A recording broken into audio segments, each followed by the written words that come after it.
Hello there guys, and welcome to Prepare Your Pan channel. Today we will make some mini double grilled cheese sandwiches. So let's start.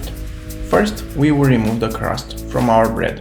In a preheated pan we will add some butter and our first slice of bread. We will top it with grated cheddar or any other cheese you prefer, and then add the other slice of bread on top, forming a sandwich. Pressing firmly will seal the sandwich. Check if the bottom slice is perfectly browned and add some more butter and flip the sandwich. As we are making a double grilled cheese sandwich, add some more cheddar on top, and when the bottom slice is brown, flip again and repeat this process. When the sandwich is done, remove it from the pan and let it rest for at least 3 minutes. Then divide it in 4 mini sandwiches, top it with whatever you want, and enjoy. Guys, thank you for watching this video.